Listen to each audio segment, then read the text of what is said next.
Ok, saudações cordiais para todos e todas que possam estar conosco a partir de agora, dia 5 de outubro de 2020. Mais uma edição digital, mais uma interface digital do NEPEX Entrevista. Recebendo hoje 2 colaboradores, 2 colegas, 2 profissionais, 2 referências, dentre outras características aqui que serão acrescentadas pelo professor Denis Foster, do NEPEX UFPE, que já está conosco.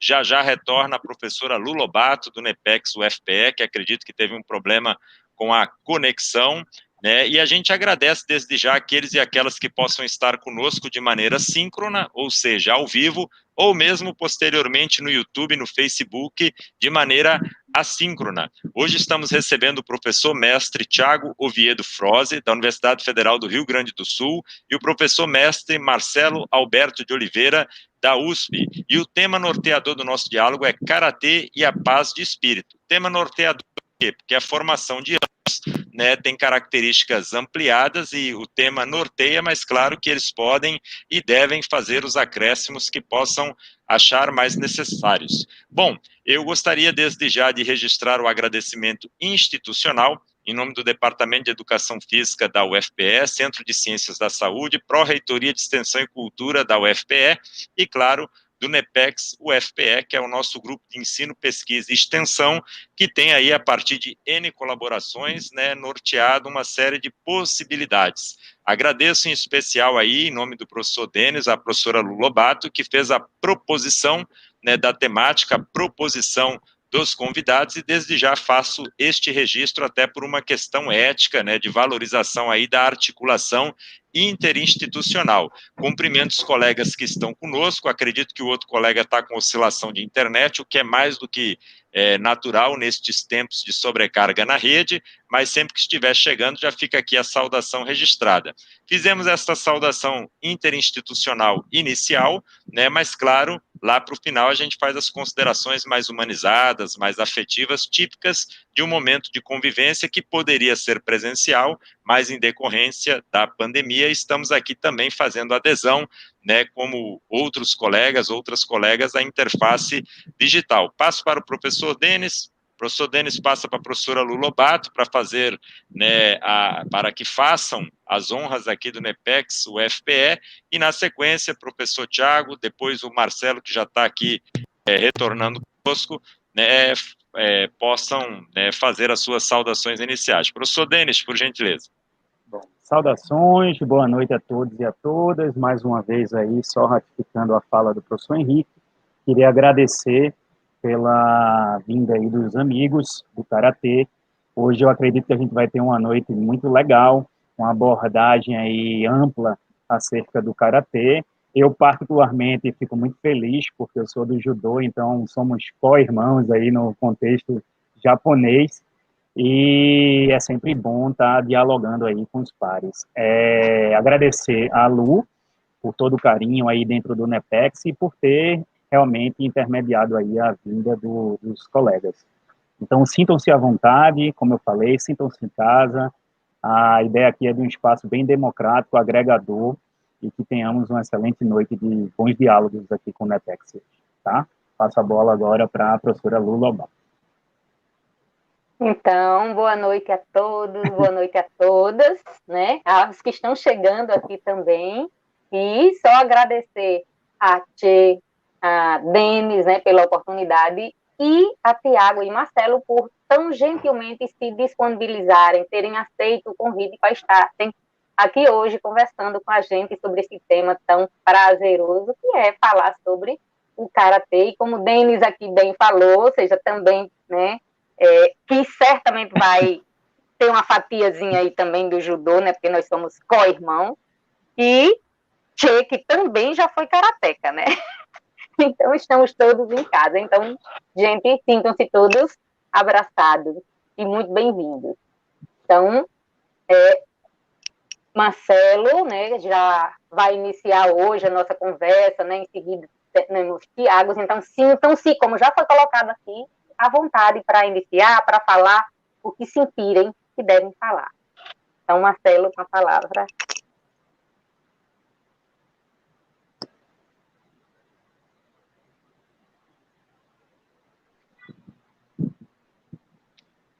O Marcelo está tendo uma oscilação tá na internet, então eu vou fazer a respeitosa sugestão que o professor Tiago possa fazer as considerações iniciais aí. Lembrando, gente, muita paciência, não é culpa do Marcelo, não é culpa lá de onde ele está, isso é muito comum, tem acontecido aqui semanalmente. Então, eu faço esse registro com muito respeito, porque eu imagino que ele esteja muito preocupado aqui, como eu ficaria também. Professor Tiago, por favor, as considerações iniciais do senhor. Tranquilo, boa noite, então. Tchê, Denis, Lu, obrigado pelo convite de novo. Boa noite, Marcelo. Então, acho que é isso, vamos conversar um pouquinho essa noite, né, sobre o Karatê. Aí é um prazer sempre conversar sobre a arte e que pudermos contribuir com essa experiência que temos aí, vai ser um prazer. Coisa boa. Marcelo, por gentileza, as vossas considerações iniciais, professor Marcelo. Olá, boa noite a todos aí. Eu queria agradecer ao grupo NEPEX pelo convite, cumprimentar todos aqui presentes, quem está acompanhando também. Enfim, fico muito grato aí pelo convite. E vamos aí discutir, falar um pouco sobre o Karatê.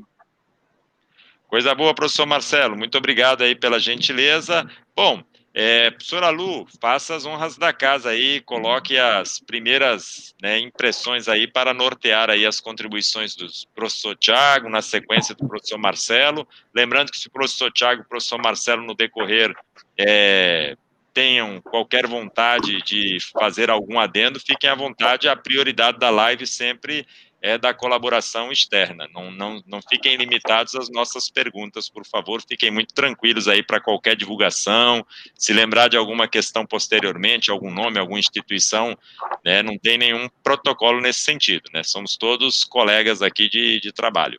Por favor, professor Tiago, professora Lu, perdão, professora Lu, faça aí as... Tranquilo. Então, gente, nós vamos iniciar hoje com o professor Marcelo falando um pouquinho sobre rituais, tradições, significados, né, de termos e também do trabalho que ele fez, né, com pesquisa, inclusive, sobre que foi tema da dissertação dele. Então, ele vai dando essas pontuações aqui que são bem pertinentes para a gente começar a conversar. Então, Marcelo, sinta-se à vontade.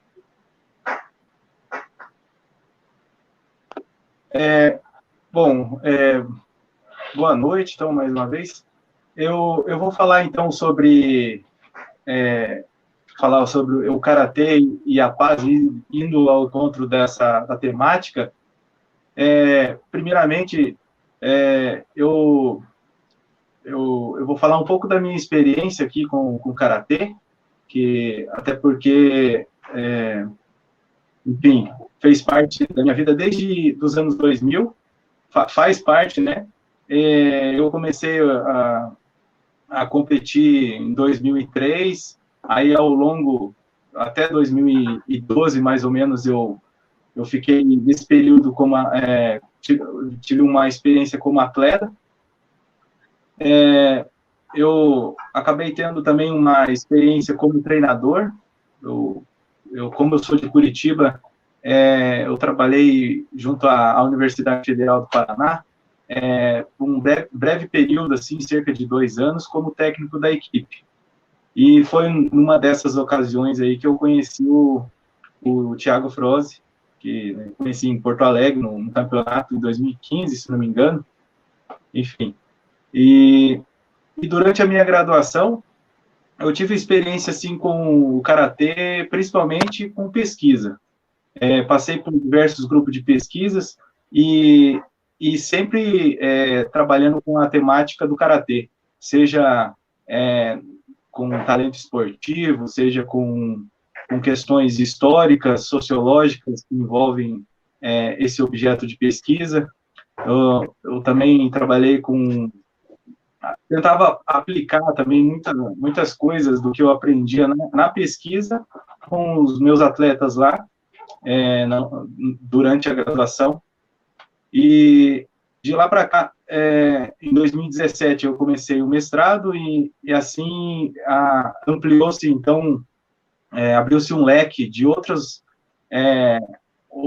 lupas, assim, para investigar o karatê. Então,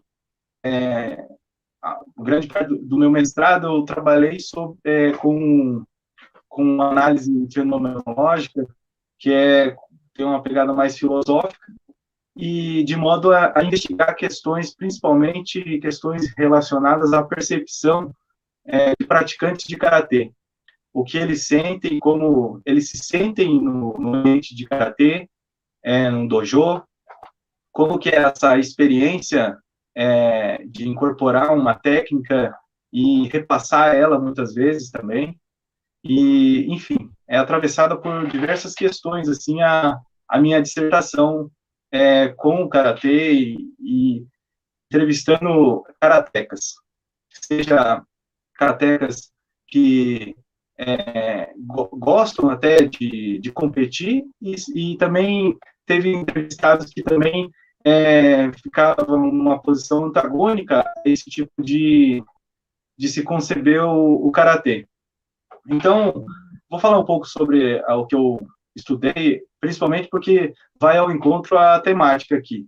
Levando em consideração que houve, ao longo da história do karatê, disputas ideológicas, de vertentes assim, aqueles que tendiam a encarar o karatê, a administrar ele como um esporte, e aqueles que queriam o karatê como uma arte marcial mais tradicional, com um viés mais conservador. Então, ao longo da história do karatê até os dias atuais, fica nítido discursos antagônicos, principalmente relacionados à maneira como o karatê é percebida, é encarada, a maneira com que o karatê pode ser concebido, principalmente relacionadas ao esporte.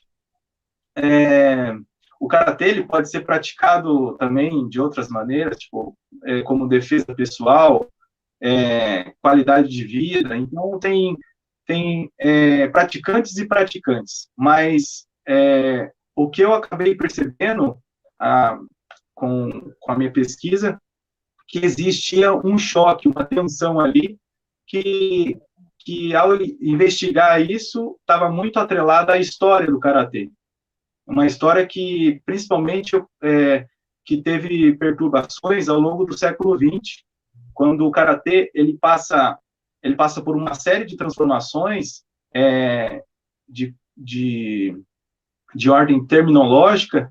Ele adquire o caráter de Budô no começo do século XX, depois passa por uma nova transformação, adquirindo aspectos de esporte, e ao longo do final do século XX, começo e até chegar à contemporaneidade, a gente consegue identificar melhor as tensões entre pessoas que tendem a encarar o karatê de uma forma, com um estilo de vida, mas direcionado para uma questão mais conservadora.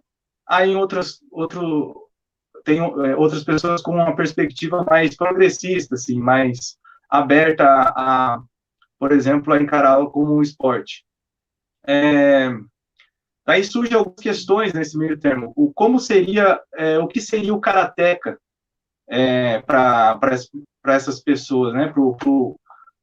No caso, para os meus entrevistados, eu acabei fazendo esse levantamento. O que seria o karateka? Até porque ele é atravessado por várias questões para legitimar enquanto uma construção assim que deixe como que o classifique como um praticante de karatê.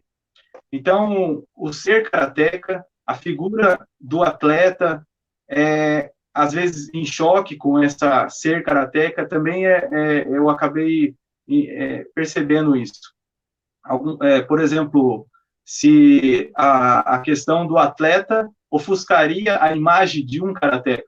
Então, ou questões, por exemplo, de ordem relacionadas à tradição, rituais,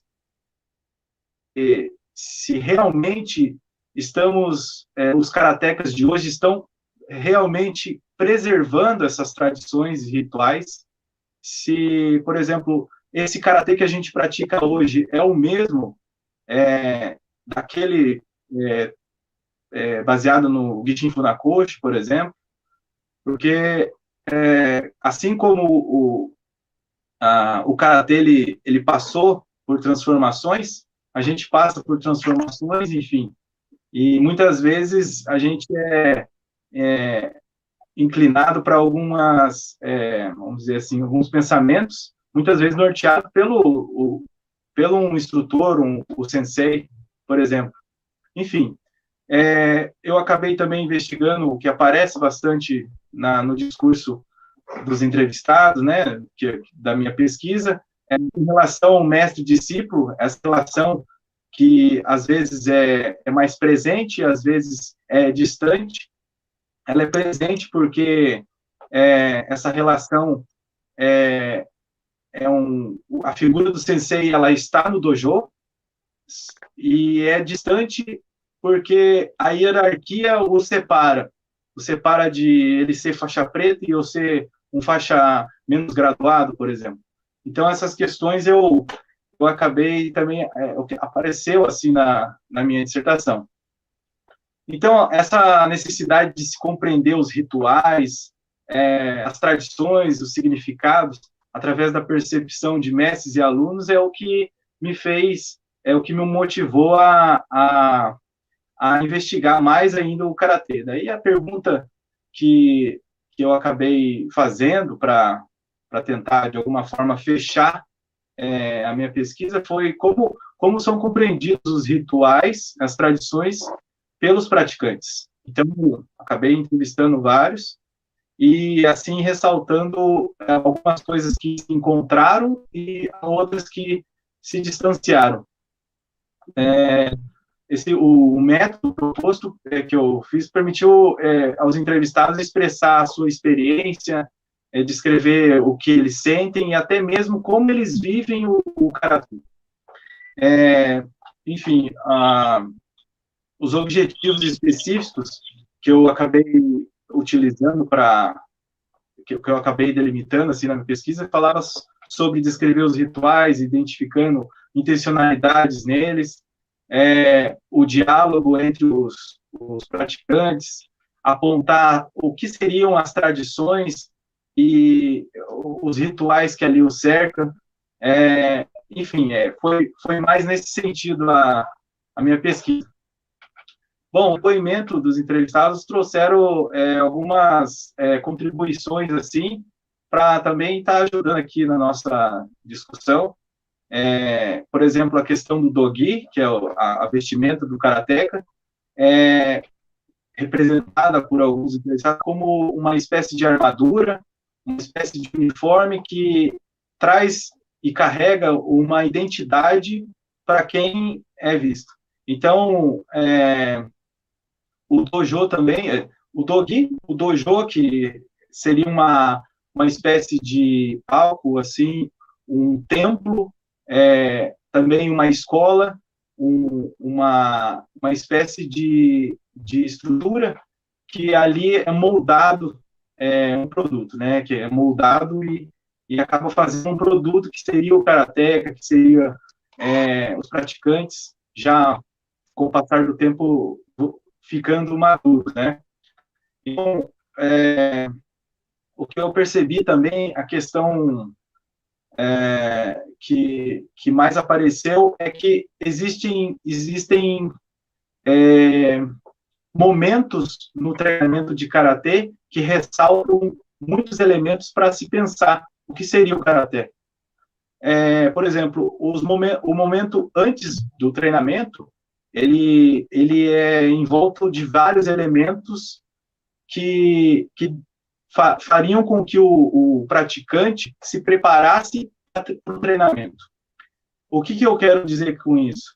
Que é muito importante para o karateka ter um momento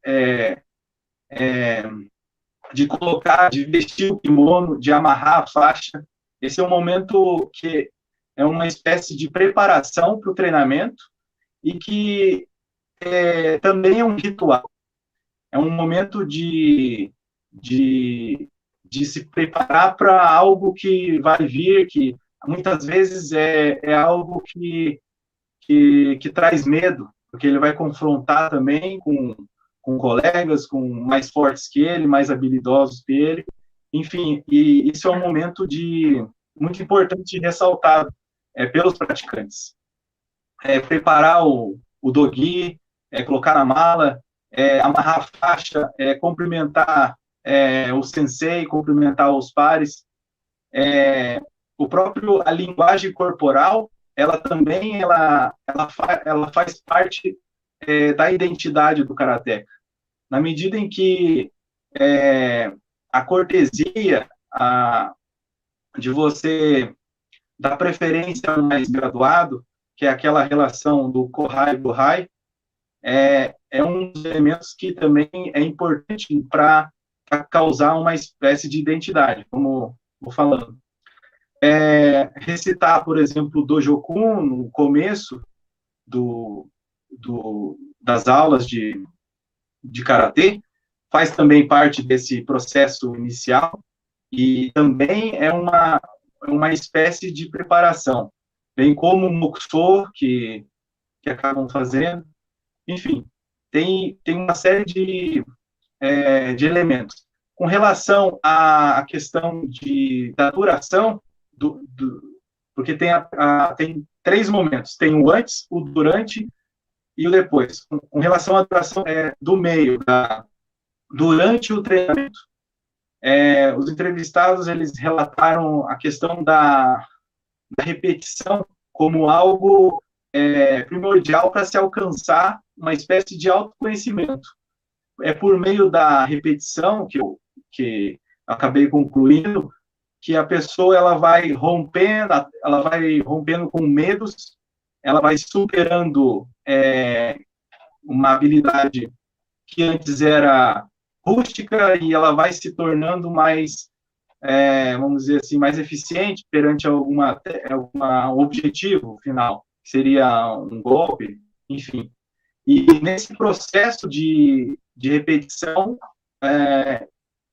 o que também é o que também acontece com outras modalidades, seja modalidades esportivas ou até artísticas, esse processo de você estar imerso naquela ação, naquela arte, cheio de intencionalidade ali, você vai se conhecendo. Então, isso que apareceu também na minha pesquisa.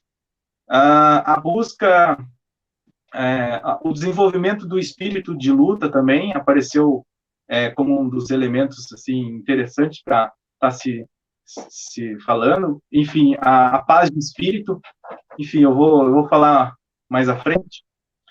A relação ao período de treinamento pós-treinamento tem muito a ver com a ideia de bem-estar. Muitos praticantes veem essa ideia de, depois do treino, uma espécie de bem-estar, porque é como se fosse um alívio de estar passando e superando algo. Muitas vezes um treinamento árduo, enfim, é o que aparece. Então, enfim, a questão referente à experiência do treinamento considera-se importante nesse sentido daí. Uma das questões que aparece nesse momento também é que ao longo período do treinamento, o corpo vai se transformando, né? A técnica ela vai se refinando, e conduz o praticante para uma maturidade pessoal, sobre um presente que conserva o passado imediato. Então, quando eu falei que há praticantes que ao treinar, eles estavam numa entrega permanente ali, nesse sentido, nessa ideia de estar presente e se entregar para aquela prática e esquecer dos problemas da vida, enfim, e se focar ali naquele momento. Então, é isso que apareceu também com o relato dos entrevistados que eu acabei vendo.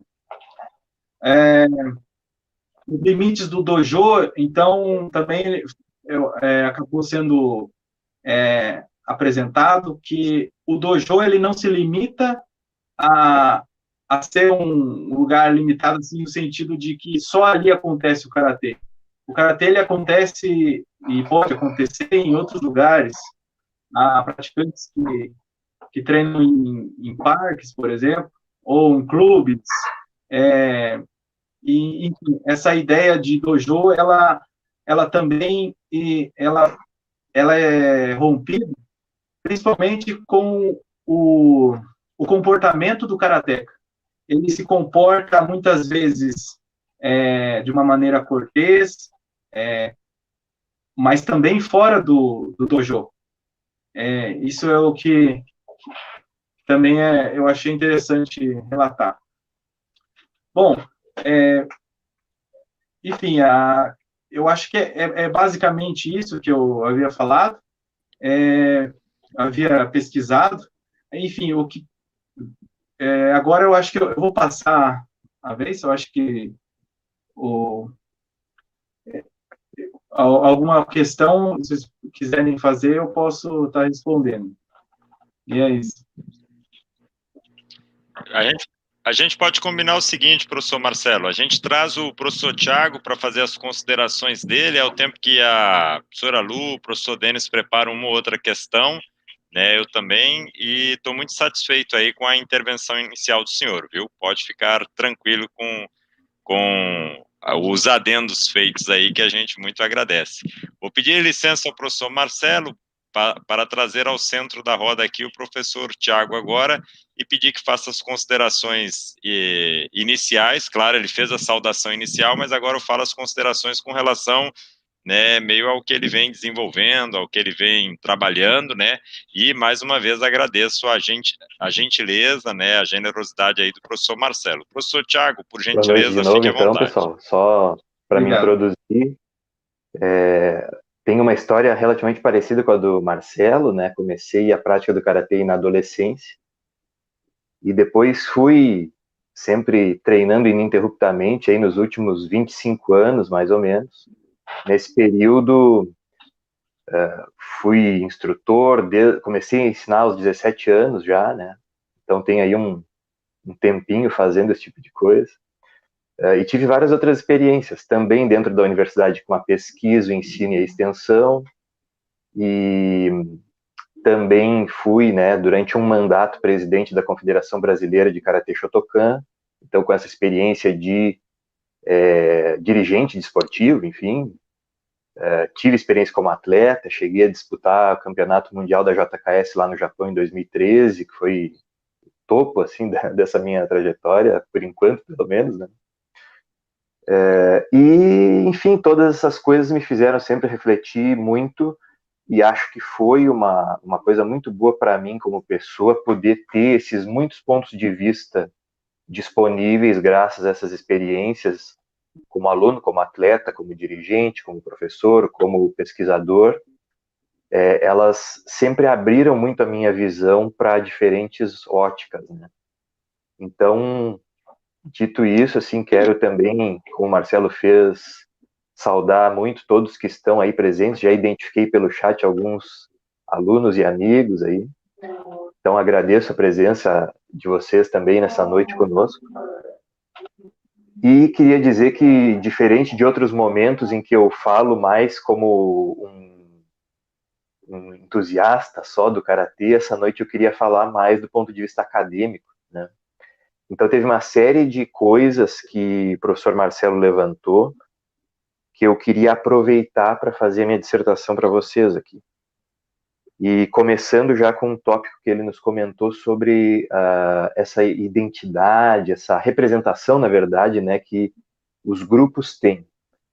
Então, aqui também, com as pesquisas que a gente fez na URGS, chegou um dado momento em que se criou, pelo menos para mim, né, esse grande ponto de interrogação que era, afinal de contas, o porquê dessa dicotomia tão forte que existe, como o Marcelo mencionou já, entre aqueles que se autoproclamam praticantes do karatê tradicional e do karatê esportivo. E claro que quem está de dentro do karatê entende essa divisão, as pessoas fazem, né, representações e uma certa ritualística diferente nesses dois grupos majoritários. Porém, do ponto de vista teórico da educação física, todos são esportivos. Exatamente porque, apesar de terem regras de competição relativamente diferentes, ou alguns procedimentos um pouco diferentes, todos fazem exatamente o mesmo conjunto de coisas que são, dentro da teoria da historiografia, da sociologia, entendidas como elementos do esporte moderno. Então, as pessoas consomem coisas que as identificam com a sua prática e, principalmente, elas competem. Elas participam de uma organização que, na maioria dos casos, é internacional, então é burocratizada, onde se busca o resultado, né, das competições, e principalmente se participa desses eventos que são organizados por uma regra comum aí, internacionalizada, na grande maioria dos casos. Então, apesar de nós fazermos as nossas práticas dentro de uma certa ritualística um pouco diferente, do ponto de vista mais amplo para dizer o que é jogo e o que não é, o que é esporte e o que não é, todos os karatecas fazem algum tipo de esporte. E isso é engraçado porque, principalmente, né, para a comunidade do dito karatê tradicional, a qual eu me integro, vamos dizer assim, né, principalmente aí nos últimos 15 anos, para esses, às vezes, se dizer esportivo é praticamente uma ofensa, exatamente por causa da forma que se entende assim o esportivo como algo desligado de uma dita eficiência do treinamento como defesa pessoal, e aí esse karatê esportivizado ou espetacularizado, ele seria algo que as pessoas não se identificam com aquilo. Né? Apesar de que, como mencionei para você, se nós formos olhar do ponto de vista teórico, as características do esporte, o que nós chamamos de karatê tradicional e o que a gente chama de karatê esportivo, são todos esportivos. Então, isso é uma coisa que a gente vê muito, e ela foi, de certa maneira, um dos eixos também da minha dissertação de mestrado. Eu estudei a história do karatê no Rio Grande do Sul, desde a sua da fundação das federações, e até antes, né, quando os pioneiros chegaram aqui, introduziram a prática. E, na verdade, essa disputa simbólica, né, entre esportivo e tradicional, ela está presente há muito tempo, ela faz parte da construção da identidade das pessoas, né? Ou seja, como eu e o Marcelo hoje, assim, vou fazer uma brincadeira aqui, mas eu acho que daí vai ser bem fácil da gente entender o que eu estou querendo dizer. Nós estamos fazendo propaganda das nossas organizações. Eu estou aqui com uma camisa da JKS, da Japa Karate Shoto Federation, o Marcelo estava com uma camisa da JKA. Né? Então, assim, a gente consome o nosso esporte, consome a nossa arte, a nossa prática, a gente usa esses símbolos, a gente compartilha isso, né? E faz uso desses rituais que o Marcelo mencionou, que são muitos, desde a maneira de se vestir, de como e do que vestir, até onde, como e quando praticar, por quê. São muitos elementos compartilhados, né, pelas pessoas nesse ambiente que é chamado aí o dojo, que é o espaço para a prática do karatê. Seja ele, como o Marcelo também levantou, um lugar mais ligado à representação de um templo, de um espaço sagrado, ou de uma academia, um espaço para prática esportiva, algo assim mais secularizado, mais até leve, de certa forma, em termos de como as pessoas se comportam. Então, se nós formos parar para pensar, isso tem, como o Marcelo disse, muita ligação com o processo histórico do karatê. Só no século XX a gente teve essas várias transformações de um karatê que vem sendo desenvolvido em Okinawa durante pelo menos 3 séculos, talvez mais, com essa visão mais militar, né? Uma técnica usada por seguranças, por marinheiros, por militares, e que depois, quando ela passa para o Japão e encontra aquele cenário na década de 20 e 30 de um Japão pós-restauração Meiji, onde está se modernizando o país, se vê a necessidade de reinventar isso como um processo educacional, assim como aquele discurso muito conhecido do mestre Jigoro Kano, fundador do judô, que era também a pessoa mais importante das artes marciais na primeira metade do século XX, né? Então, muito se fez de reinvenção e reconstrução das práticas dos rituais do karatê em cima dessa visão que tem uma profunda ligação com o trabalho, os desenvolvimentos do judô e desse mestre em específico. Porque ele foi figura importante para todas as artes marciais japonesas, né? Como a gente mencionou. Então, claro, e depois nós vimos isso também mudar de novo, principalmente a partir da década de 70, quando começa aquele movimento de se internacionalizar com muita força o karatê, depois da fundação da Associação Japonesa de Karatê, principalmente, e da ida dos militares americanos de volta para a América, levando o karatê que eles trouxeram de Okinawa, mas em que isso, no Ocidente, principalmente, ele vai dialogar cada vez mais com as ideias do movimento olímpico, do esporte moderno, vai mudando de cara, vai mudando a forma de fazer toda a prática, e a gente tem essa forma mais ligada à ideia de esporte, de competição, e de outras formas de se relacionar entre colegas e entre aluno e professor, que não é exatamente a forma do mestre, né, do sensei ou shihan japonês para o seito lá, o aluno, aquela forma mais tradicional, né? Vão surgindo e efervescendo muitas outras formas de relação. Então a gente vai ver que isso inclusive está presente, essas mudanças estão presentes na dimensão do consumo e da esportivização, ou seja, como o Marcelo falou, há uma exploração muito grande de como formar a identidade dos praticantes através desses bens e desses símbolos, né?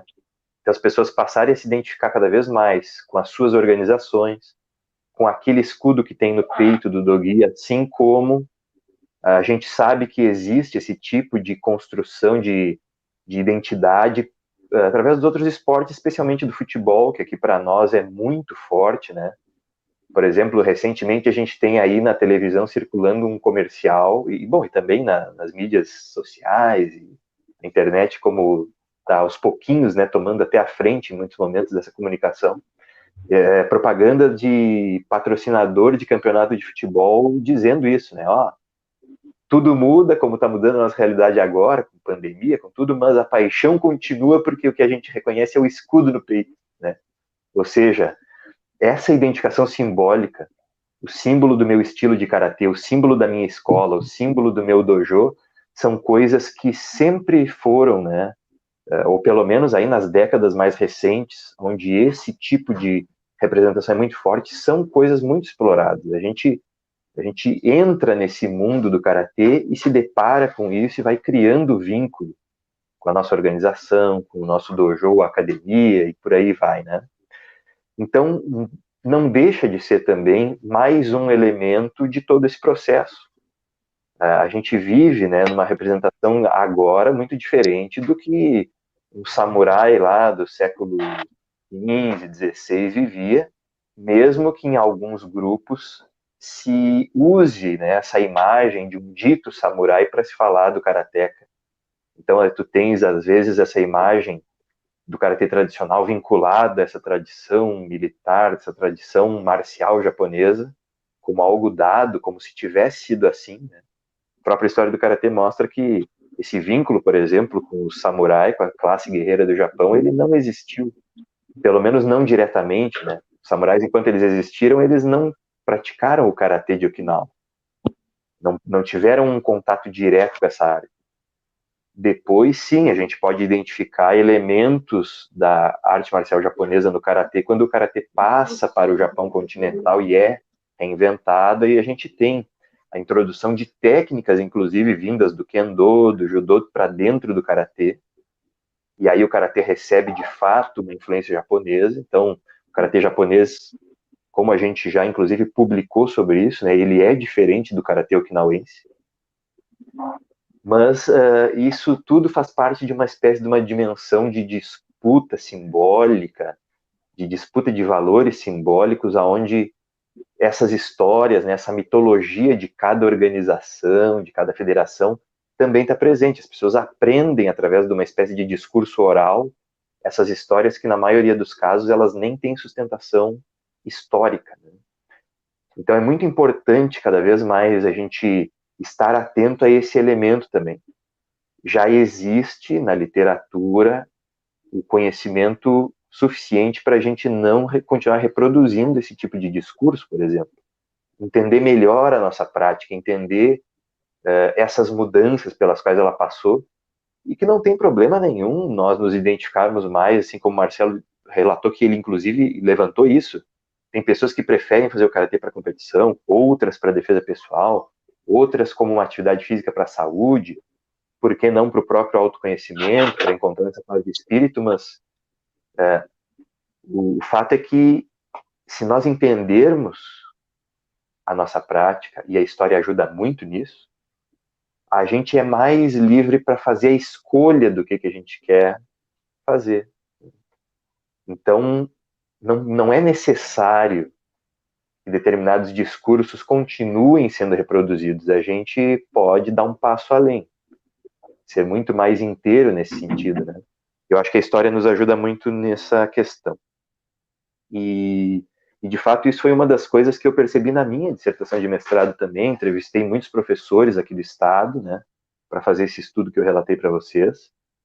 E essas coisas apareceram, né, como é forte esses valores da arte marcial dita tradicional em alguns espaços, assim como há uma espécie de negação disso em outros espaços, como se fosse até uma espécie de um atraso.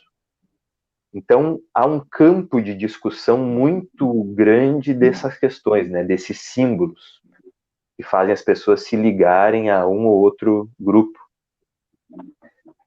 E sempre a gente observa assim, que há práticas que reforçam isso, né? Por exemplo, quando o Marcelo nos colocou que uma prática muito comum, né, um ritual muito comum em muitas academias, em muitos dojo, é aquela questão de recitar o Dojokun no início e muitas vezes também no final da aula, que é uma coisa que eu, por exemplo, estranhei quando comecei a presenciar isso, porque na minha formação inicial, nos primeiros, 15 anos de treino de karatê, eu fiz parte de um grupo onde isso não era... isso não existia, isso não acontecia. E aí, quando eu ingressei num outro espaço, num outro grupo em que isso era prática comum, vieram esses questionamentos e eu fui ver que há esse vazio. Na maioria dos casos, as pessoas repetem aquilo, porque, de fato, com muito poucas exceções, esse Dojokun, que é um conjunto de 5 regras, né, que o karateka deve seguir na prática, ela é recitada em japonês. Só que as pessoas não sabem japonês, elas não sabem o que elas estão falando. Então isso sempre foi muito estranho para mim, assim, afinal de contas, qual é o uso desse tipo de ritual, né? Então eu sempre tive a preocupação de questionar isso e pensar assim, eu acho que nós podemos e devemos, por exemplo, usar o karatê como um meio para aproximar as pessoas da própria cultura japonesa, se isso for algo que as pessoas também buscam. Porém, é isso, é um elemento que tem muita ligação com a cultura japonesa. Como é que nós vamos ficar falando sem saber o que nós estamos dizendo, né? Então, a simples repetição, ela é importante, mas ela não é tudo. Isso que o Marcelo nos trouxe, né, que é praticamente um tabu, assim. Tu deves ir lá e repetir e obedecer. Mas até que ponto isso é realmente válido, né? E essa foi uma questão que apareceu sempre nas pesquisas para mim, assim. Afinal de contas, que valores nós estamos reproduzindo, né? Que tipo de prática nós estamos realizando, fazendo a nossa prática desse jeito, sem consciência de alguns dos seus elementos. Então, essa questão do Dojokun é um exemplo disso. E aí, não para nisso, né? Porque a gente vê que muitas vezes essa questão passa para os comportamentos, como é a questão da relação entre professor e aluno, que já foi mencionada aqui também. Então, a gente tem muitas vezes aquela visão meio mágica, meio mística do sensei, do mestre de artes marciais, e as pessoas têm uma espécie de uma idolatria, de uma quase servidão, né? E de onde vem isso? Isso está realmente adequado nos dias de hoje? Assim, essa é uma outra coisa que eu gosto sempre de pensar, né? Então, eu acho que é uma coisa que, para nós que ensinamos, né, todas as pessoas que estão assistindo e compartilham dessa questão de compartilhar o karatê, esse caminho com outras pessoas, como é o meu caso, eu acho que essa é uma questão que a gente tem que se perguntar sempre, né? O que a gente está só reproduzindo sem entender? Porque talvez a gente tenha tido uma formação assim, tenha só obedecido, só reproduzido algumas coisas, e esteja nesse momento fazendo os nossos alunos também terem esses comportamentos, mas sem saber exatamente por quê. Então eu acho que cabe aí sempre também esse autoquestionamento pedagógico. O que nós estamos transmitindo e através de quais metodologias, qual visão de mundo. E aí, claro, assim, isso tem um porquê, isso não é, ou pelo menos não precisa ser só uma visão mecanicista do ensino, né? Porque aí, sim, esse pano de fundo que eu comentei, que é a cultura japonesa, ele é muito útil para nós entendermos. Por exemplo, quando a gente fala de repetição, a gente tem um ensinamento na cultura japonesa que é aquela historinha do Dorodango, ou seja, o caminho da lama. Não sei se vocês já ouviram falar, né? Mas o que é essa história do caminho da lama? Tu pega lá um pedaço de barro e água, molha, faz uma bolota. E aí aquela bolota de lama, tu vai pulindo, vai fazendo uma bolinha, ela vai ficando cada vez mais lustrosa, mais lisa, mais brilhante, chega a um ponto que aquilo ali parece uma bola de bilhar, chega a um ponto que aquilo ali parece uma joia. Então essa historinha japonesa do caminho da lama, na verdade, é para ilustrar isso que já foi mencionado antes, né? Que as repetições são esse processo de forjar a pessoa, de fazer a pessoa buscar um autoaperfeiçoamento. Agora, se eu fizer isso lustrando, eu vou talvez chegar na joia. Mas se eu fizer lascando a minha bola de lama, talvez eu só destrua a bola de lama. Então, a forma como fazer esse processo repetitivo conta. E isso muitas vezes não é pensado. Né? Se pensa no caminho como se só a repetição desse certo, né? Que é aquela ideia japonesa também de, ao repetir muito, nós vamos chegar em algum momento à compreensão dos princípios universais, que é o que eles chamam de miyabi, né? A beleza. Mas para nós chegar nessa beleza, se nós fizermos isso através de um caminho muito destrutivo, talvez, ao invés de integrar coisas, a gente só dissolva. A gente só entra num processo autodestrutivo e por isso talvez muita gente até abandone a prática, perca a motivação, né? Então há muitas questões que envolvem uma compreensão do porquê e não só do o quê. Então eu defendo muito essa ideia assim, de que nós precisamos tentar ter uma ideia mais integral da prática. Considerar os aspectos psicológicos internos, considerar os aspectos fisiológicos, também os aspectos culturais, e sociais. Se a gente puder dançar, né, se deslocar nessas várias dimensões, a gente não faz as coisas sem um porquê, por exemplo.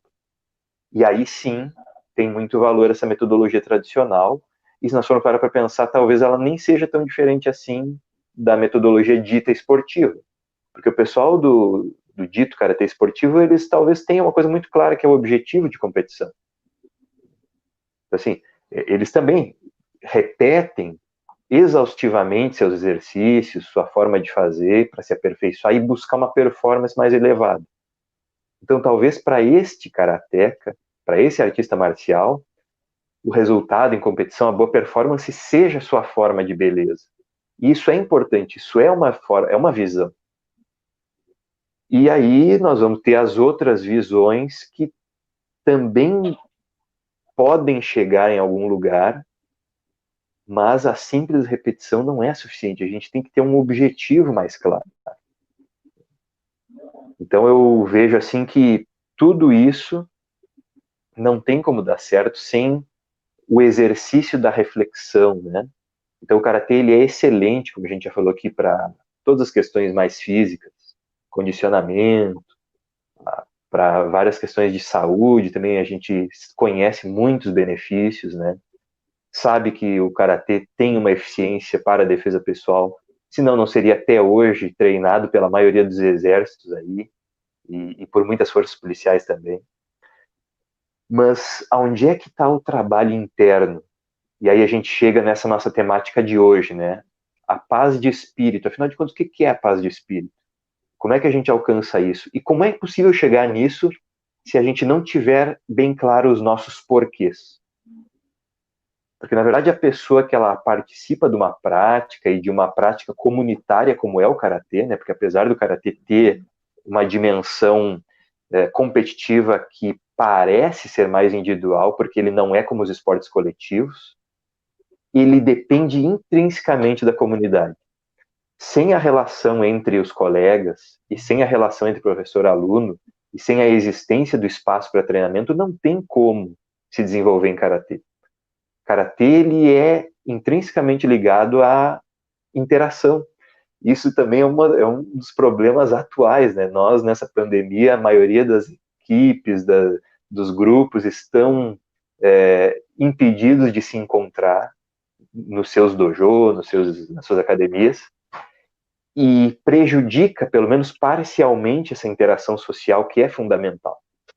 É ali que se trocam as experiências e se constroem os valores, mas é ali principalmente onde se troca a interação enquanto luta, né?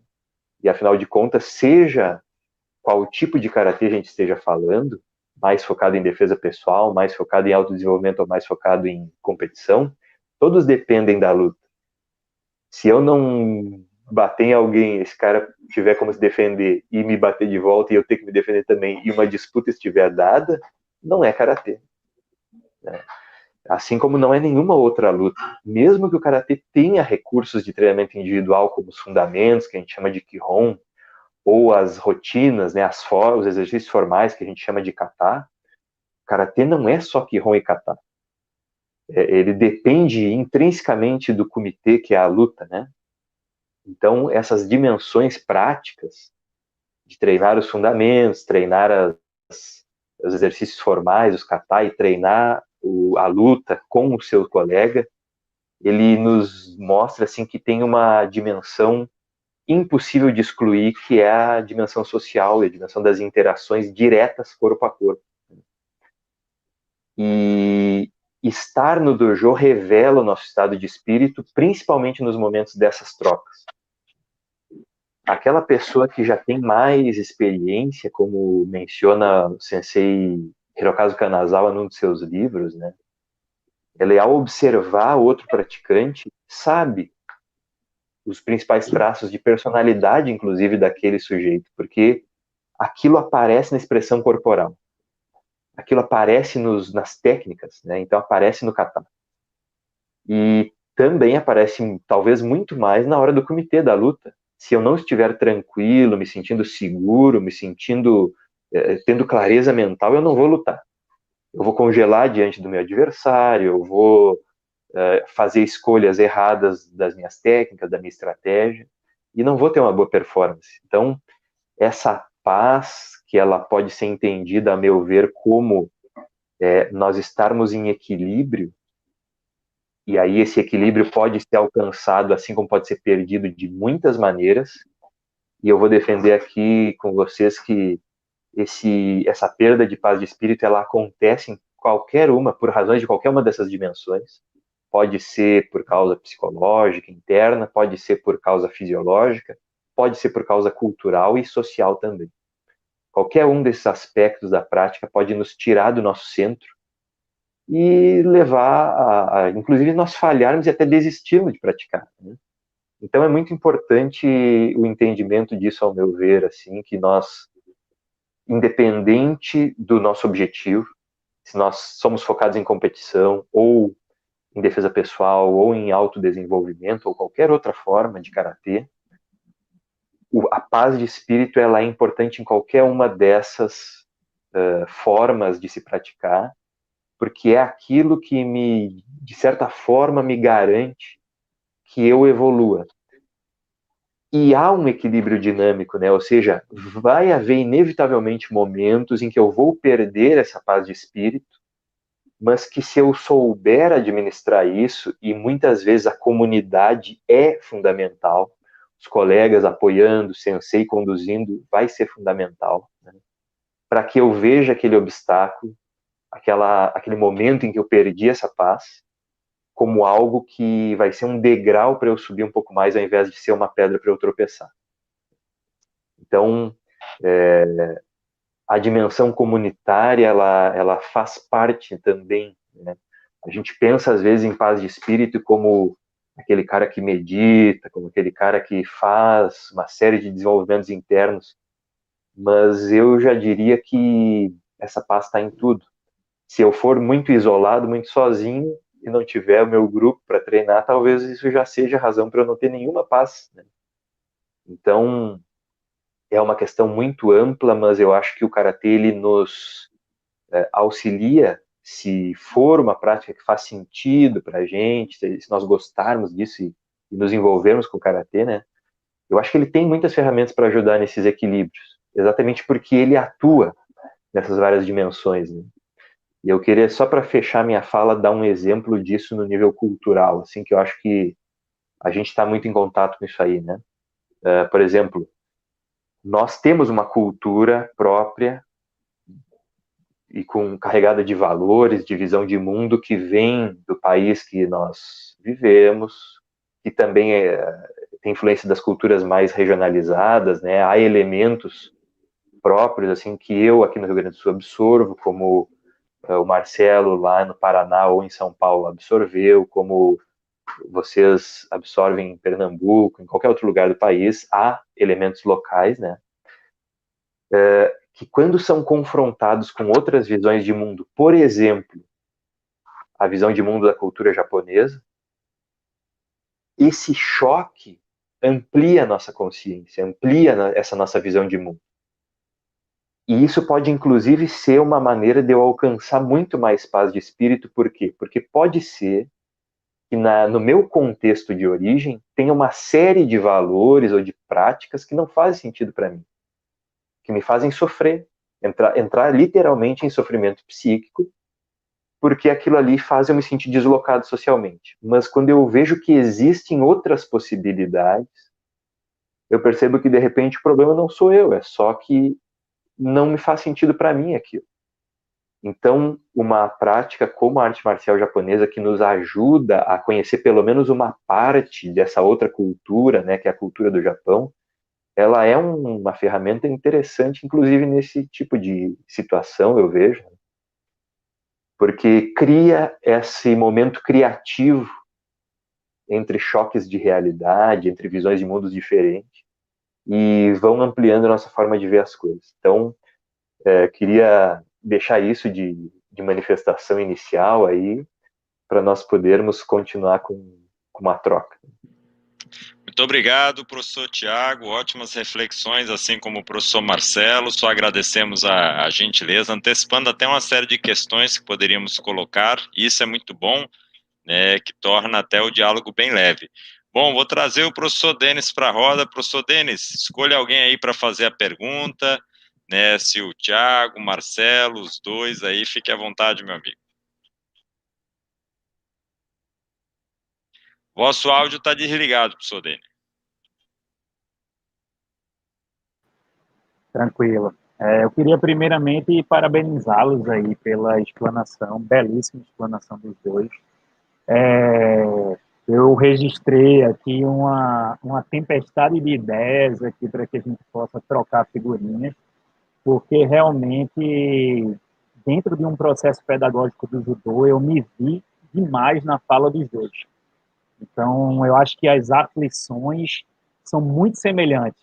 A entrada na universidade, a reflexão sobre uma arte marcial que se transforma em modalidade esportiva de combate ao longo do tempo, enfim. Então, são proposições muito reflexivas e que eu queria aqui compartilhar. Na verdade, eu nem vou direcionar os dois à reflexão. Na década de 90, tinha uma professora da Universidade Federal de Santa Catarina, a professora Sarai Giovana, e ela fez muitos estudos com judô relacionados à filosofia. Na verdade, o que ela queria ver é se os judocas competitivos de alto rendimento, eles tinham uma compreensão dos pilares filosóficos do judô, tá? Ela queria meio que exercer uma crítica ali, conferir se procedia a crítica quanto à questão de que a esportivização do judô levaria a um enfraquecimento dos pilares filosóficos da modalidade. Na pesquisa dela, ela constatou que muitos faixas pretas, atletas de judô, não tinham uma boa compreensão da compreensão da história e da filosofia do judô, questões básicas, Jigoro Kano, Seiryoku Zenyo, princípios filosóficos. E ela ficou assim meio que estarrecida, criando ali uma discussão, o que é ser um judoca, na essência, enquanto praticante, e o que é ser um mero lutador de judô. Eu fiz esse preâmbulo para que a gente possa tentar transpor essa discussão ao karatê moderno. Na fala do professor Tiago, para mim ficou muito claro de que existe um choque entre a tradição e a modernização no karatê, o mesmo que perpassou no judô. E é como se existisse uma linha de professores mais tradicionalistas, senseis, que observam essa discussão muito em cima da ritualidade, da religiosidade e da filosofia.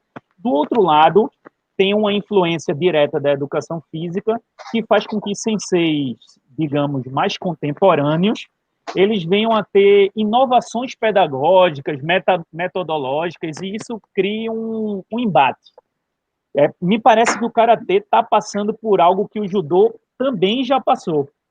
E ainda passa, na verdade, né? A gente ainda tem esse tipo de choque de discussão. Então, em resumo, Tiago e o professor Marcelo, essas aflições de choque, tradição versus modernização, vocês acreditam que isso vai passar? Uma hora a gente consegue uma linha de interseção e de paz nessa discussão, ou a gente vai perpetuar essa discussão sem fins? Qual a visão dos dois? Desculpe o prolongamento aí, mas é porque eu fiquei com a cabeça a mil com as discussões. Vou convidar o professor Marcelo primeiro para a roda.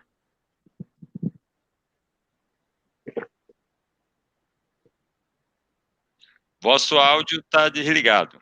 O áudio.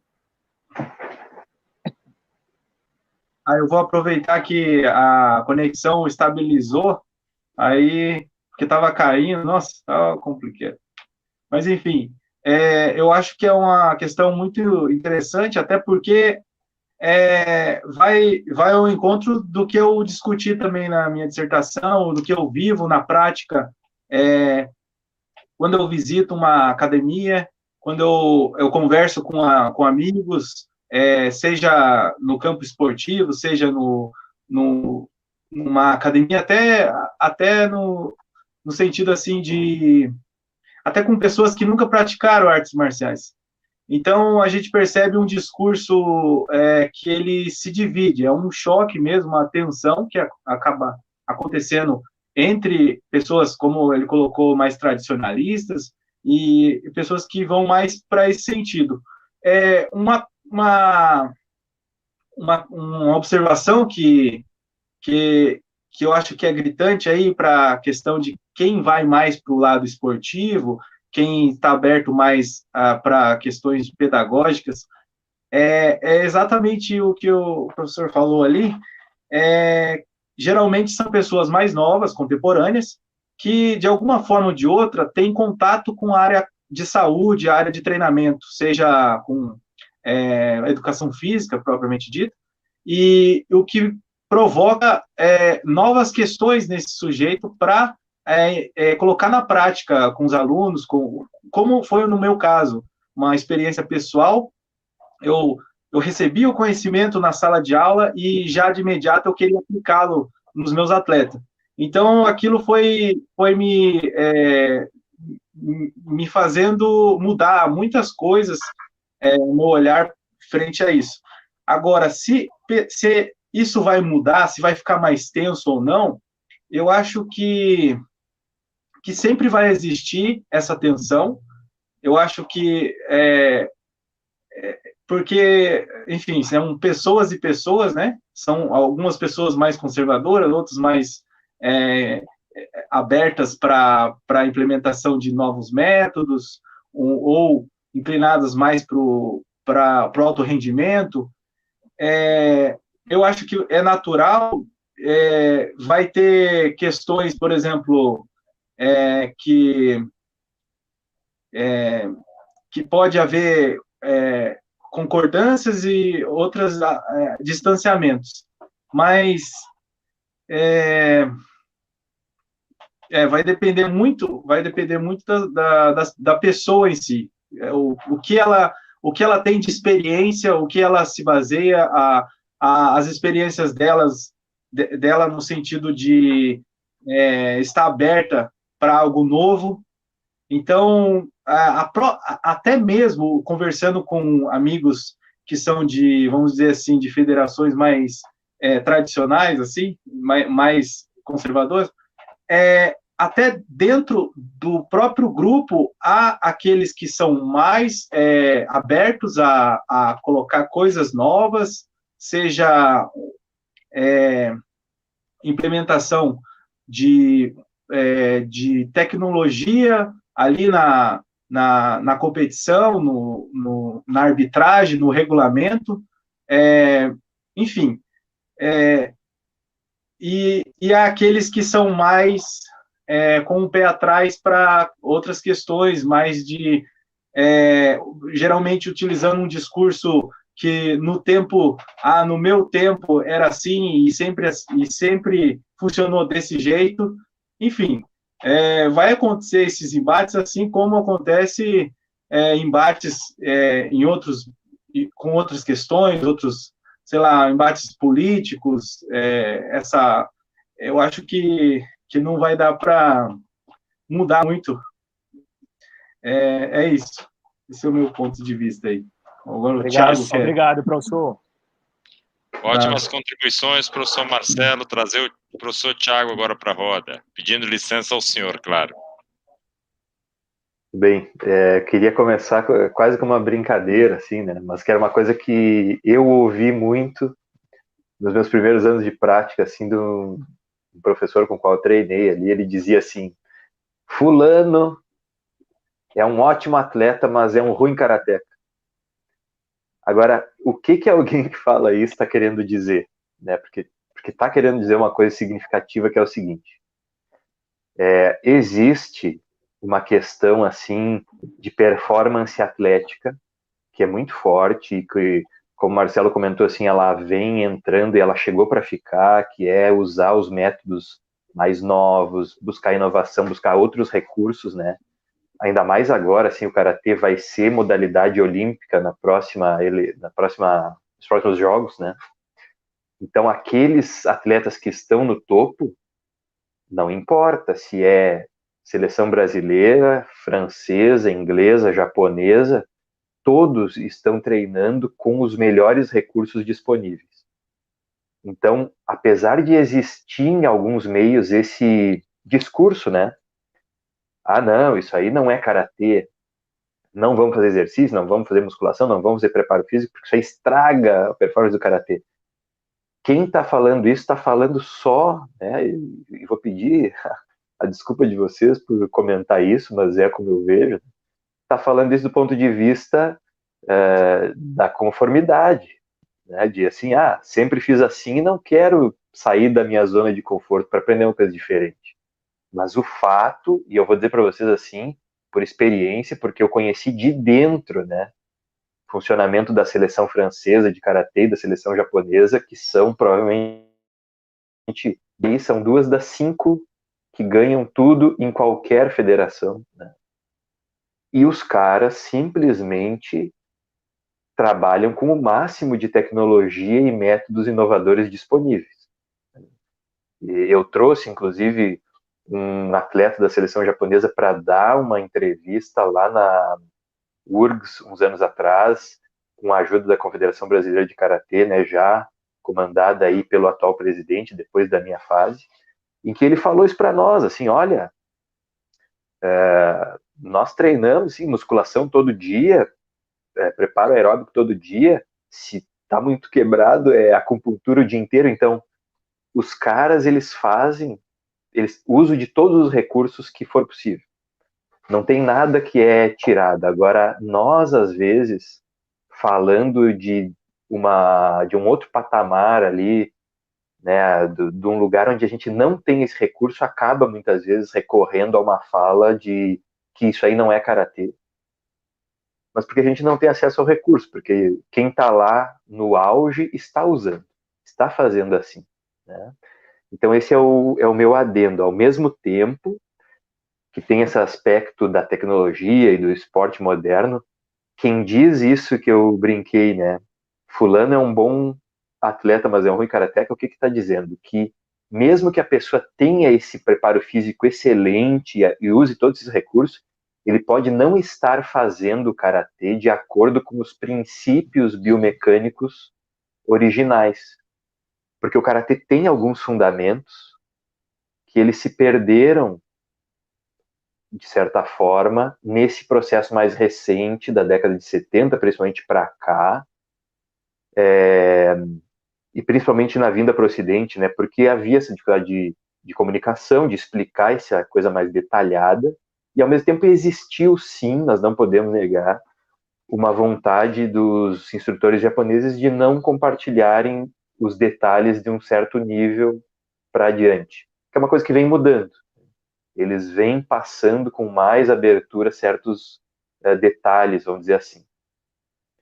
Então, por exemplo, né, uma coisa muito básica, karatê sempre se diz que é quadril, ou seja, todo o movimento de karatê ele começa na região central do corpo e tem nas articulações do quadril o início, né, a origem do movimento. Só que tem maneiras de fazer o que é chamado de técnica de quadril. Giro de quadril, giro inverso, vibração, etc. Agora, a maioria dos praticantes, inclusive dos professores, não sabe fazer esses movimentos, não sabe explicar. Então, quando alguém que compreende essa dimensão fala isso, também está reclamando, de certa forma, dessa questão de que tem pessoas tendo uma performance muito boa, porque tem um preparo físico muito bom, mas que, ao mesmo tempo, tem uma performance técnica pobre. E que, em alguns grupos, a performance técnica é supervalorizada sobre a performance atlética. Então, há também essa disputa do que é mais legítimo, se um karatê com um movimento biomecânico, digamos assim, mais simplificado, mas com ótima performance atlética, ou se o melhor e mais correto é um karatê com aquela biomecânica que reflete, né, os princípios da arte marcial tradicional japonesa. Afinal, o que ganha nessa disputa? Isso é uma disputa, assim, é uma discussão que nunca acaba. Até porque as pessoas, às vezes, não sabem do que se está falando exatamente, né? E o cara, por exemplo, do karatê mais esportivo, que não compreende esses princípios biomecânicos um pouco mais complexos, ele acha que os outros estão só reclamando dele, né? Mas porque ele não imagina que nem que existe essa dimensão. Então é muito vasto esse aspecto, e ele, de fato, como a gente mencionou, é um campo de disputa simbólico também, né? O próprio treinamento é um campo de disputa simbólica. Coisa boa, professor Thiago, muito obrigado aí pelos adendos, junto à pergunta do professor Denis, agradecemos aí mais uma vez. Vou pedir que a professora Lu faça uma pergunta para o Marcelo, e na sequência eu vi que chegou aqui uma do Arthur, que está acompanhando a gente, para o professor Tiago, né? Eu estou gerenciando o tempo, aí por isso que eu estou fazendo meio que uma seleção arbitrária aqui, com muito respeito, com muito carinho. Já agradeço para não correr o risco, né? Todos e todas que estão conosco, Arthur Felipe, doutor Anchieta, Sandro Santana, Alcilene Magalhães, lá do Pará, Paula Gouveia, deixa eu ver aqui quem mais, Jaime Oliveira, professor Jaime, Lúcia Lobato, Mauro Luiz, Mestre Gibi, daqui de Pernambuco, Lisete Castellanos, se eu pronunciei errado, perdão, Lisete, Romeu Targino, deixa eu ver aqui, Paulo Júnior, Igor Kemerick, Ana Carolina, Mestre Jean Pangolin, lá da Bahia, um amigo querido, Lili Albuquerque, Iana Pigato, Paula Gouveia, Contramestre Zó, aqui de Pernambuco, João Sabino, deixa eu ver aqui quem mais, que eu não sei, Contramestre Marco Nascimento, Negão, lá de Minas Gerais, Juliano Bozeto, Esmirel Moura, dentre outros e outros que vão chegando, Afonso Ítalo e Johnson BJJ, dentre outras pessoas queridas, Associação de Karatê do Exata, também deixando aqui uma saudação para os nossos amigos e amigas que aqui estão conosco. Pedir a licença do professor Tiago, trazer a professora Lu para o centro, pedir que a professora Lu faça uma provocação aqui junto ao nosso amigo, nosso colaborador, o professor Marcelo. Então, como foi bem explicado aqui por Marcelo, né, e também Tiago, né, pontuou, o karatê ele é rico em rituais. Então, assim, nós temos rituais para iniciar, rituais para terminar, e assim, a gente sabe também que muitos professores hoje já não usam mais esses rituais. E minha pergunta é, o que você vê, ou como você vê a utilização desses rituais e se eles contribuem para o bem-estar da pessoa, para o seu apaziguamento mental, né? Então, como é que ele contribui? E se contribui, como é que você vê isso? E queria agradecer a todos que estão aí presentes, amigos, família. Então, abraço para todos. Obrigada, Marcelo. Com você. Por favor, ativar o áudio, por favor, professor Marcelo. Desculpa mais uma vez, que não, tá fica tendo tranquilo. Um som aqui do lado, daí... Bom, respondendo a pergunta da prof. Lu, bom, os rituais, eles ressaltam uma identidade, uma originalidade. Então, portanto, eles põem uma cultura corporal que sobrevive no tempo. E o karateka, ele é imerso neles, nesses rituais. Não raro acaba por se conhecer mais à medida que vai treinando. Então, o que eu penso, é o que foi relatado com a minha pesquisa, a partir dos entrevistados, que à medida que o karateka ele vai se constituindo enquanto karateka, ele começa a faixa branca, ele vai ele vai em direção à faixa preta nos processos, ele cumpre todas as etapas, ele aprende os katas, ele aprende os rituais, ele aprende toda a dinâmica do karatê, então ele vai se conhecendo mais nesse sentido.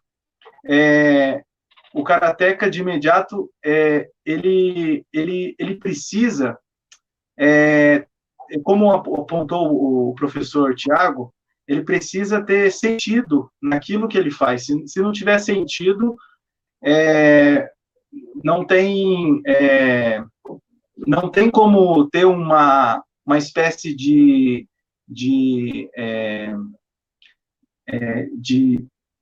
formação para ele enquanto karateka e de realização. Nesse sentido.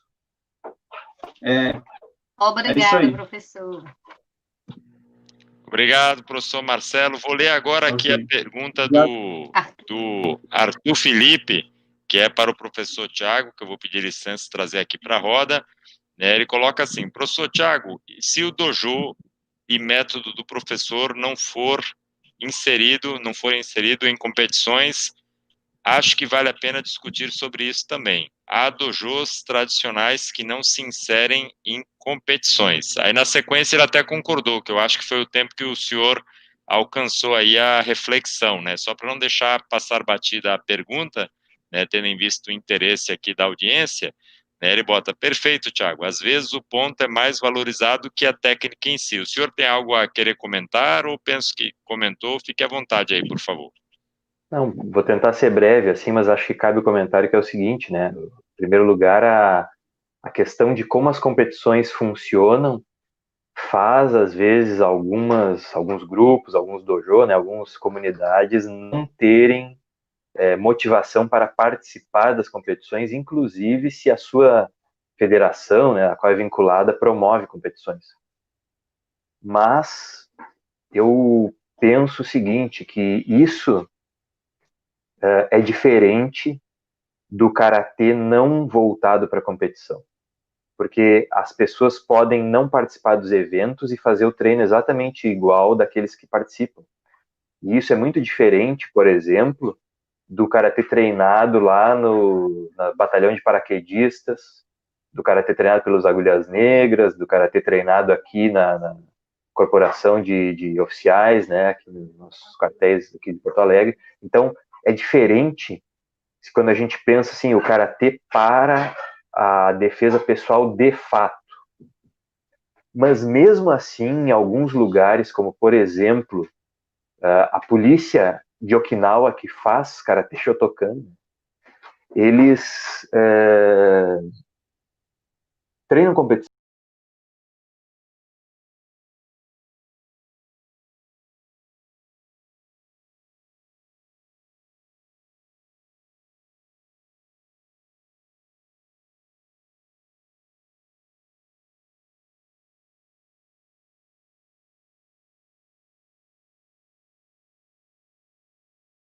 No período feudal, talvez, né?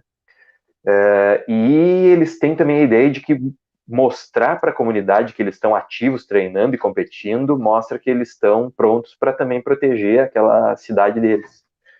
Então tem uma série de coisas envolvidas aí, porque os treinamentos, quando eles não são desse modelo que a gente chamou aqui de esportivo, mesmo daqueles grupos que se dizem tradicionais, ele envolve elementos que são ou poderiam ser usados na competição. E o treinamento que não é para levar até a competição, ele é diferente. Então, eu acho que isso tem que ser pensado. Afinal de contas, eu faço mesmo um karatê que não é de competição, ou eu só não participo porque não concordo de como as competições são organizadas, né? Eu acho que são duas coisas diferentes. Então, queria deixar essa reflexão também. Assim. Coisa boa, professor Tiago. Muito obrigado pela atenção aí com a nossa audiência. Professor Denis tem mais uma pergunta. Por favor, professor Denis, fique à vontade. Vou fazer um 2 em 1 aqui, tá joia, pessoal? A primeira pergunta, que vai para os dois, seria como vocês estão enxergando a evolução ou estagnação, não sei qual é o verdadeiro cenário, da produção acadêmica acerca do karatê no Brasil, tá? Então, a gente tem a vertente da biodinâmica, mais voltada a pesquisas para a saúde, e tem das ciências humanas. Qual o olhar de vocês dessa produção científica com karatê no país? E a segunda pergunta vai mais ao Tiago em si, em relação à tua experiência, né, como gestor, dirigente institucional aí na confederação, qual a maior dificuldade encarada por um gestor esportivo no Brasil e qual a sua expectativa para Tóquio? Basicamente isso, as duas perguntas. Coisa boa, professor Denis. Vou trazer primeiro o professor Marcelo para a roda, na sequência a gente traz o Tiago. Deixa eu trazer aqui. Pronto.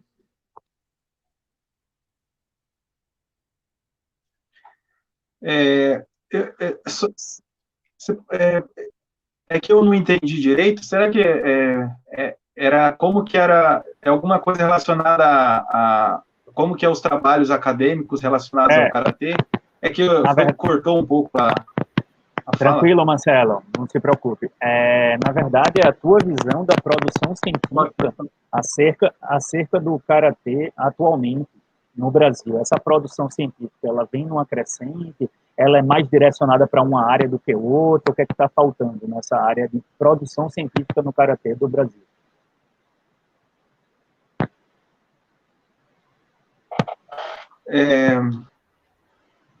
Bom, o que eu acabo identificando, assim, ainda uma carência de estudos sobre o karatê no Brasil, sobretudo relacionados a questões socioculturais, históricas, e até que eu acho que dá para contar nos dedos aqui quantos, assim, que eu sei, que eu conheço, até porque pelas várias revisões bibliográficas que eu acabo fazendo, que seriam para identificar os autores do Brasil e tal, eu acho que pelo que eu já li, assim, há muito mais estudos na área de biodinâmica, que seriam as áreas relacionadas à biomecânica, fisiologia do exercício, e então há uma desigualdade aí nesse sentido,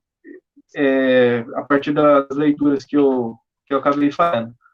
Agora, o que poderia estar promovendo mais trabalhos, tanto da linha sociocultural quanto da linha de biodinâmica, seriam os eventos, né?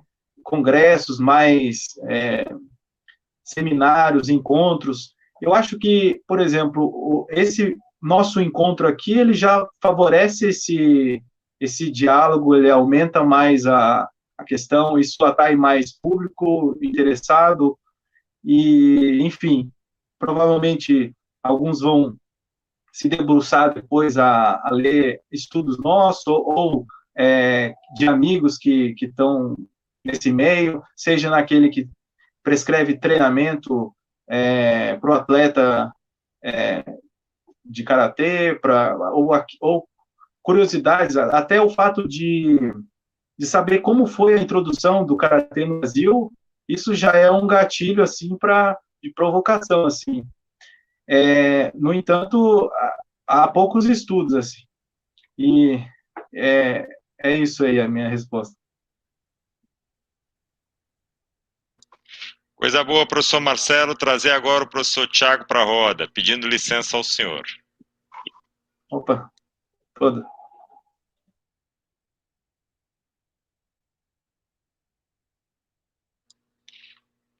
Está sem áudio ou só para mim?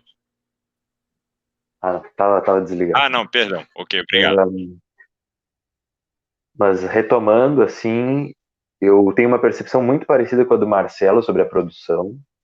Acho que na área biodinâmica, né, a gente tem coisas muito boas, só que são muito ligadas à ciência pura, né? Eu queria fazer a provocação de que nós precisamos de mais pesquisa, ação, né? Mais trabalho tipo de campo, assim, onde a gente possa testar esse conhecimento em metodologias de treinamento e também, por que não, em proposições pedagógicas, né?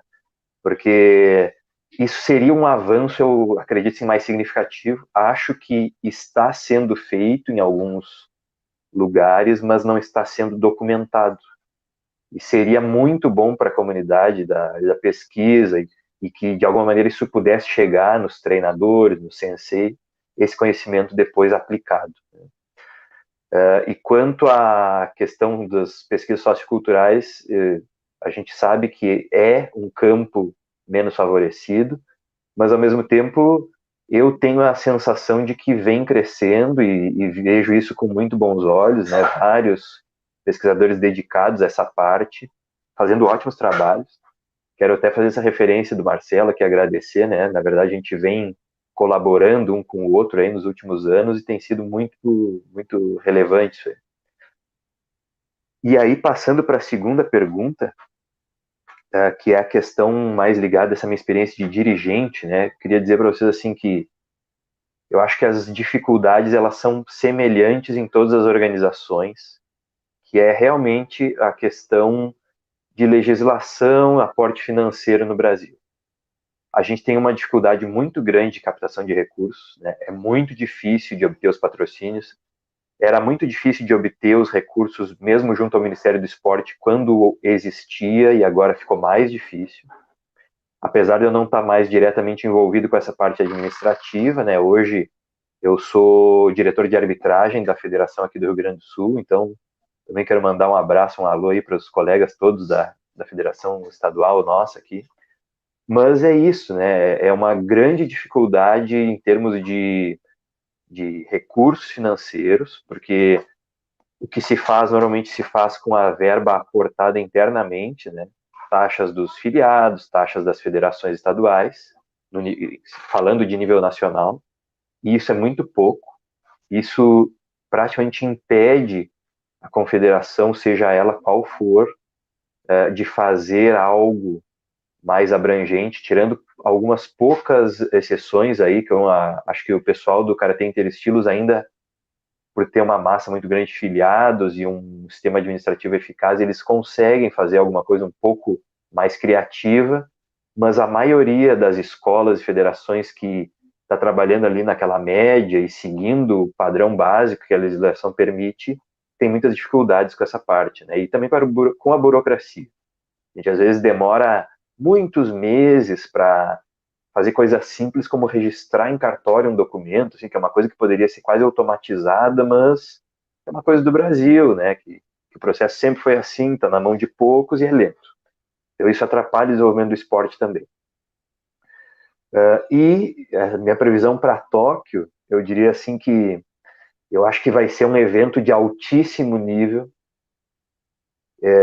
Eu gostaria muito de estar lá. Eu acho que para os karatecas vai ser uma coisa memorável, né? Por duas razões, assim.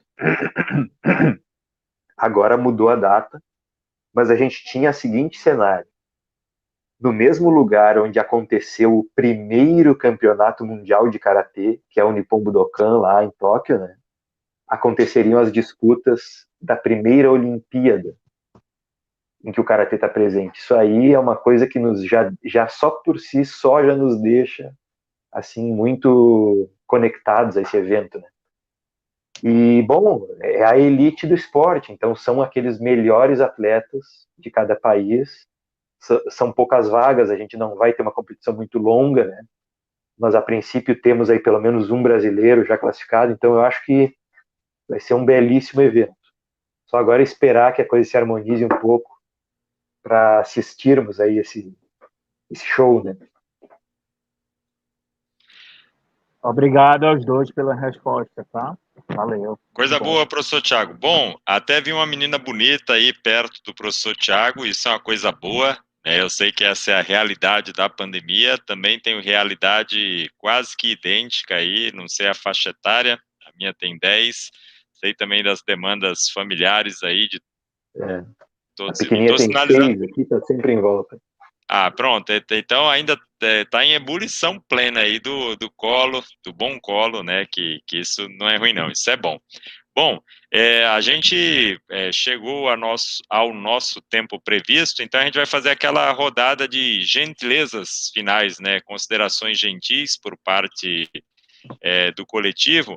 Então eu gostaria primeiro que a professora Lu fizesse aí as considerações dela, né, lembrando que a professora Lu Lobato, do NEPEX UFPE, é quem provocou, né, a demanda do Karatê. Então a gente faz o registro novamente por um exercício ético, né, e já agradecendo aí a gentileza, ela muito preocupada hoje em dar atenção para os convidados dela, né. Queria aqui também de público agradecer o professor Rodrigo, que deve ter ficado aperreado, a gente no pé dele, ele lá, o professor Rodrigo é do boxe, foi quem fez a provocação da semana passada, com muita gentileza, com dois colegas também muito gentis, assim como os dois que estão aqui, né, aliás, muita gente boa querendo compartilhar, querendo somar, já fica aqui, né, parte da gratidão que tentarei fazer ao final de maneira, né, mais humanizada. Então, professora Lu, por favor, venha para o centro da roda. Deixa eu botar aqui. Foi. Então, gratidão a Tchê, a Denis pela oportunidade e aos professores Marcelo e Tiago, pelas entregas feitas aqui. Assim, foi um material muito rico. E, assim, fiz uma lista de perguntas e ficou igual a Denis aqui, bombardeando. Tem 500 perguntas aqui que eu gostaria de fazer e, infelizmente, o tempo acabou, né? Então, ou seja, essas perguntas vão ser feitas depois, né? E pronto. Então, gente, é só gratidão e gratidão também a vocês e todos que estiveram aqui, que acompanharam, que interagiram, né? Que contribuíram, que enriqueceram para que esse momento fosse mais lindo. Então, um abraço para todos e só gratidão. Ok, professora Lu, muito gentil. Aproveitando também, registrar que as pessoas estão agradecendo aqui, né? Está aqui o Paulo Júnior, né? O professor Paulo deixando a gentileza, professor Jaime, mestre Petucci lá de Alagoas, mestre Jó do Rio Grande do Norte, muita gente querida aqui deixando a saudação. Chamar meu dileto amigo parceiro que coordena aqui o NEPEX, está sempre somando, né? Essa demanda da segunda é mais capitaneada por ele, professor Denis Foster aí, por favor. Hoje a gente quase não trabalhou, né, professor Denis? Tranquilo. Verdade. Muito suave. Leve, suave. Foi gostoso, foi muito tranquilo. Hoje a gente não teve muito trabalho, não. Foi muito bom. Era exatamente isso que eu queria falar, agradecer, uma noite de fato suave demais, agradável, muito conhecimento colocado, um altíssimo nível aí da experiência carregada por todos. Lu Lobato aí, realmente eu vou fortalecer a fala do professor Henrique, ela com super cuidado aí com os convidados em relação a todo o processo que seria hoje à noite, né? Como sempre, ela é muito gentil. E dizer que o NEPEX se coloca aí aberto a todos vocês que queiram criar parcerias e a gente tentar levar para outros debates ricos como esse de hoje à noite, tá? Então, muito obrigado, sempre em casa, e é isso. Bom, vamos chamar o professor Marcelo. O Jaime Oliveira está registrando que ele é de Palmeira dos Índios, em Alagoas. Passei por lá brevemente no caminho para Arapiraca. Saudações aí para a vossa terra. Professor Marcelo, por gentileza, ao centro da roda, para as considerações aí do amigo.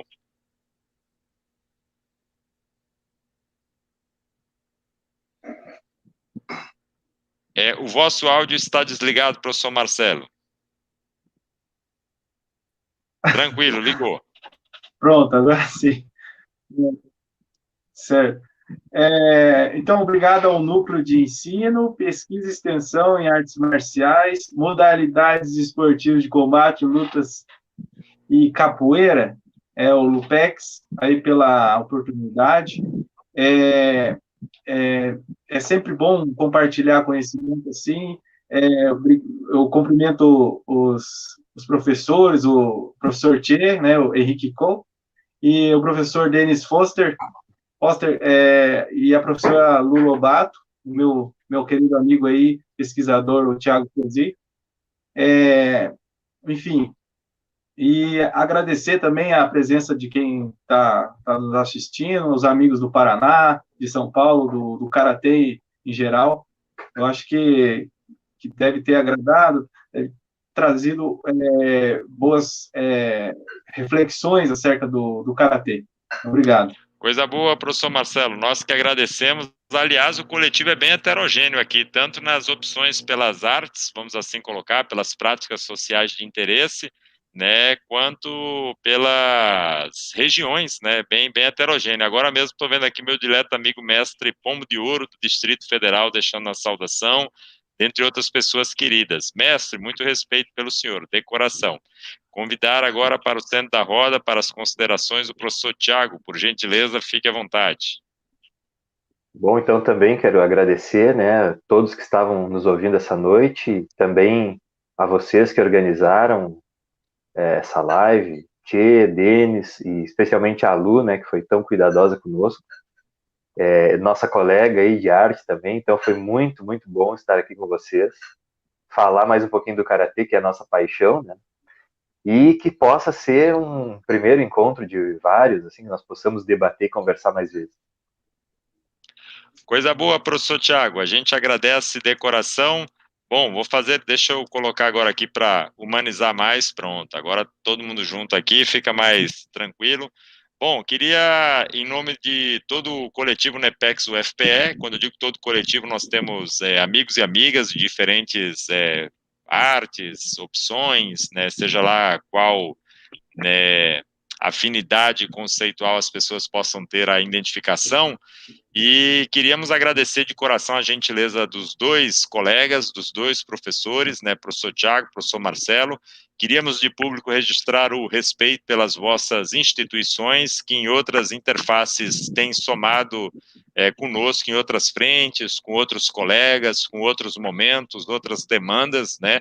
Então, não poderíamos deixar aqui de fazer este registro, reafirmar de público o respeito ao Karatê na sua dimensão mais ampla, mais heterogênea, mais interdependente possível, que não é diferente no judô, no boxe, na capoeira, né, em qualquer outro caminho aí que as pessoas possam experimentar, né, e de preferência seguir aí se descobrindo ou redescobrindo, né. Queria dizer que particularmente fiquei muito feliz com as falas, procurei intervir ao mínimo porque a gente prioriza a audiência e as colocações e tal.